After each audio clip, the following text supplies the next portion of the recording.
નમસ્કાર મિત્રો, મારું નામ ચાવડામાન નિલેશભાઈ છે। હું આજે તમને સમજાવવાનો છું કે ટેકનોલોજી આપણા ભવિષ્ય ઉપર શું પરિવર્તન કરે છે, કેટલા ફાયદા છે અને કેટલા નુકસાન છે આપણા ભવિષ્ય ઉપર। કારણ કે આ ટેકનોલોજીના લીધે આપણું સોશિયલ મીડિયા વધારે બની ગયું છે અને છોકરાઓ વધારે સોશિયલ મીડિયા પર ધ્યાન દે છે ને ભણતર ઉપર ધ્યાન નથી દેતા, એટલે એ એક નુકસાન થયું આપણું ટેકનોલોજી વિશે। હવે ફાયદા એટલા છે કે આપણે જોયું હતું કે થોડાક વર્ષો પહેલાં કોરોના આવ્યું હતું અને એમાં આપણું શિક્ષણ બંધ થઈ ગયું હતું એક વર્ષ માટે। પણ જ્યારે ટેકનોલોજીના લીધે આપણે જોયું કે ઓનલાઈન મીટિંગ થતી હતી કેટલીક એપ્સમાં, જાણે કે ગૂગલ મીટ, ઝૂમ એપ, એવી બધી એપ્સમાં આપણું શિક્ષણ બગડતું નહોતું। એના કારણે ટેકનોલોજી આપણે એવા ફાયદા કરે છે।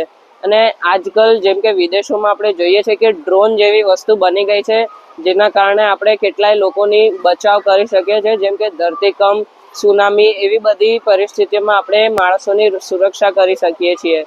અને આપણે જોઈ શકીએ છીએ કે આપણે ભણતર ઉપર કેવડી બધી વસ્તુઓ આપણે ખોજ કરી શકીએ, જેમ કે કેટલા ઊંડા આપણે પાણીમાં જઈ શકીએ છીએ અને ધરતીનો છેડો કઈ બાજુ છે એ જોઈ શકીએ છીએ। યુનિવર્સ, જેમ કે આપણું સૂરજનો તાપમાન કેટલો છે, એવી બધી વસ્તુ આપણે ટેકનોલોજી ઉપર જોઈ શકીએ છીએ।